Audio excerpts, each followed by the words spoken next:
Hello lovely dancers, my name is Aisha and welcome back to belly dance tutorials. In today's class I'm gonna talk about the belly flutter.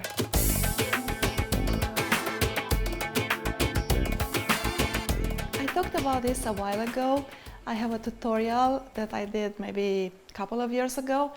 I will link it down below anyway, and it was a very successful topic. A lot of people were interested into that, and a lot of people commented that it was one of the best tutorials they've seen about the belly flutter, also called belly shimmies, I guess.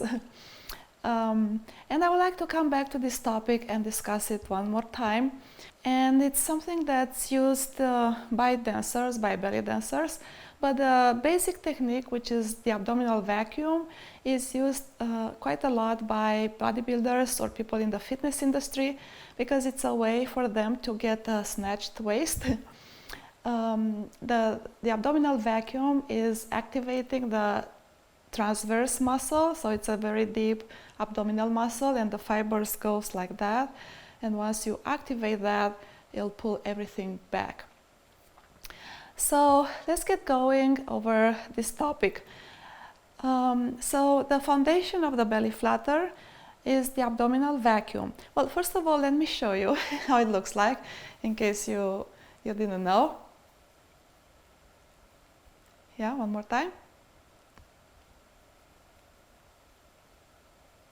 Yeah, so it's like a very fast vibrational movement of the abdomen.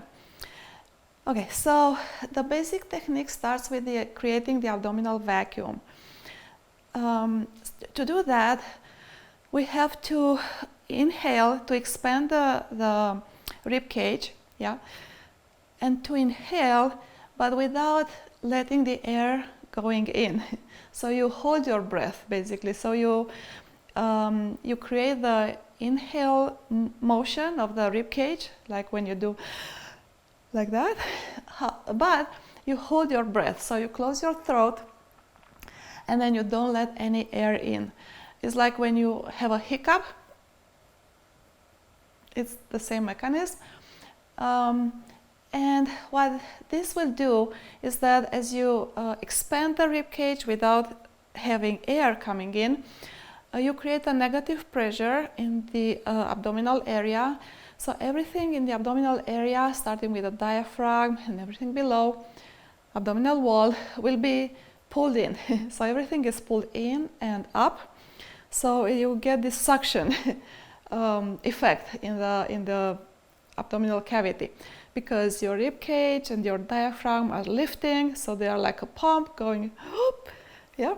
But because there is no air to fill in the lungs, all that pressure that you create in the thoracic cavity will translate into a negative pressure in the abdominal wall.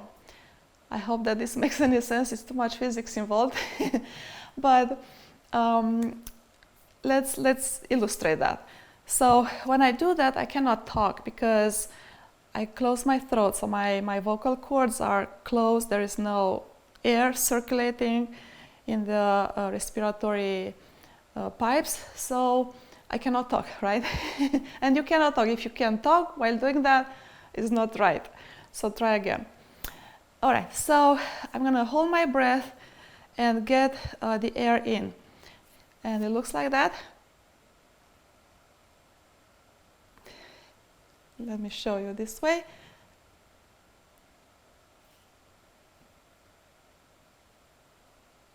So I'm creating this depression in the upper abdominal area because the diaphragm is pulled up by the negative pressure in the thoracic cavity, and all the abdominal organs are actually pulled in and up. And this creates this depression here, and that's what we're looking for as belly dancers. If you are in the fitness industry and you want to activate more of the transverse muscle here, you also add a little bit of pulling in of the whole abdominal wall. So it's going to be, the depression is going to be more extended from the upper abdominal to the lower abdominal and I will illustrate that. Yeah, so first phase is only upper abdominal, second phase is the entire abdominal wall. Let's do that one more time.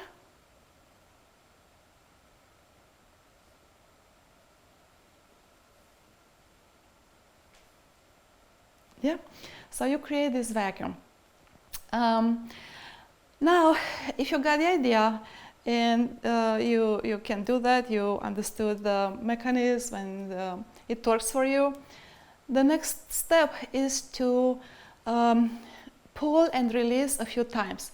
So you do this motion, you create the abdominal vacuum, so you pull everything in and then you release. And then again, try again and release. But you're not breathing during this time. There is no air circulating. So you just release the abdominal wall and expand the rib cage one more time without getting air in.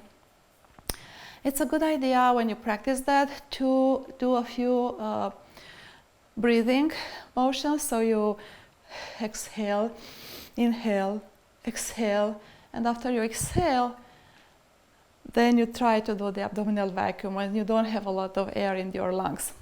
All right? So let's try this a few times. So I'm gonna inhale, exhale, inhale, exhale, and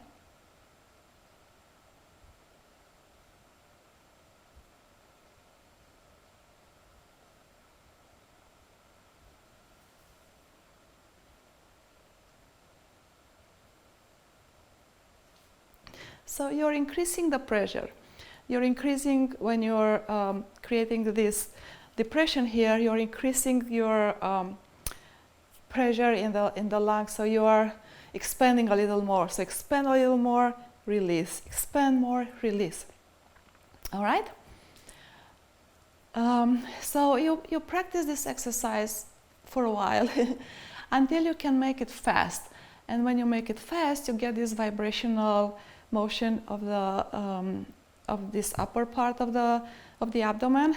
I'll try to do it again.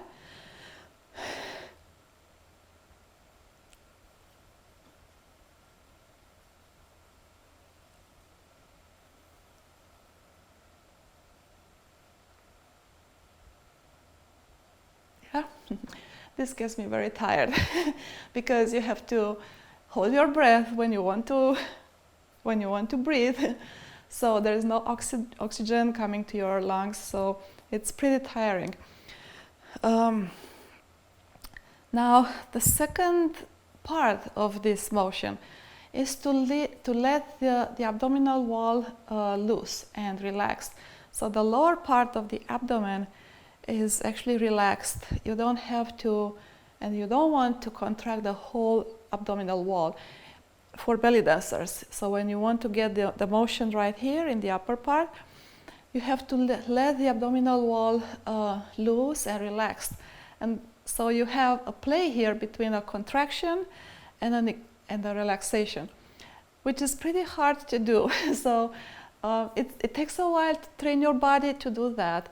And we as dancers, we are in a relaxed state most of the time. Except for the parts that are moving.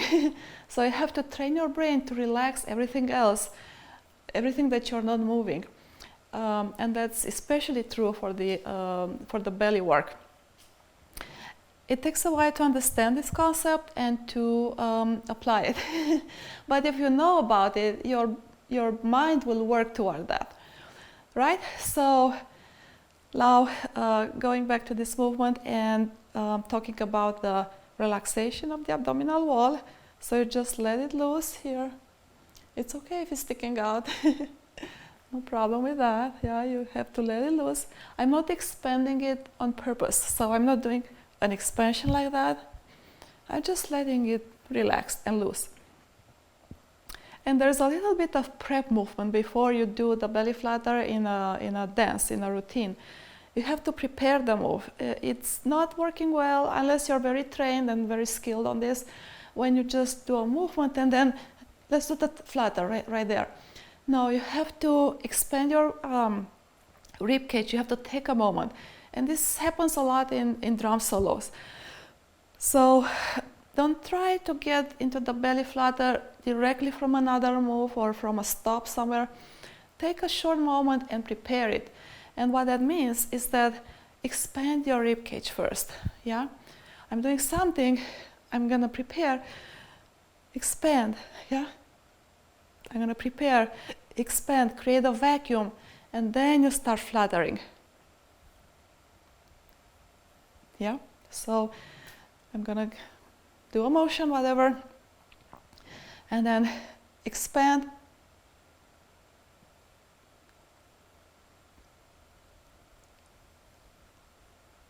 Yeah, so and then you add that. It's not an easy movement to incorporate in a routine. You have to practice it a lot, which means weeks, months, years, and most people who do it right, they said that they have about 2, 3, 4 years of practice before they can just throw it in a choreography and being visible, because you have to make it visible to your public, otherwise they don't know what you're doing. So you have to make it big and large. So that takes practice. Let's see, other things about that. Another thing is, for me, I like to use it sparingly. I know it's a very impressive movement and very dramatic movement, but I just don't want to overuse it, because belly dance is so much more about that. It's nice to surprise, your audience, your public, once in a while with moves like that, and show off your skills. But you can do beautiful choreographies, and you can be a very talented and skilled dancer even without that. So that's my take on it. You do whatever you want. In some culture, this is considered a little cheeky, if not dirty. So yeah, you have to know your audience and make sure that it's okay with them. And then, because you have to hold your breath, you have to be mindful of how you breathe and how you breathe during your routine. If you can incorporate it in the beginning of the song, it will work better, because toward the end of the song, you'll be already tired. You need a lot of oxygen. You need to breathe a lot. But with this one, you have to hold the breath. And it's pretty difficult to hold the breath when you need a lot of oxygen. It does take a lot of training. Yeah, so this was my recap. I wanted to revisit this subject, this topic, maybe in a different way of explaining it, although the principles are all the same. But I will link down below my previous tutorial on that, which is a little longer. If you have questions on this, write them down in the comments box area, and I'll try to address them and practice it. And I will see you next time with more tutorials. If you liked it, please give it a thumbs up and subscribe to my channel. And thank you so much for watching it. Shimmy, shimmy.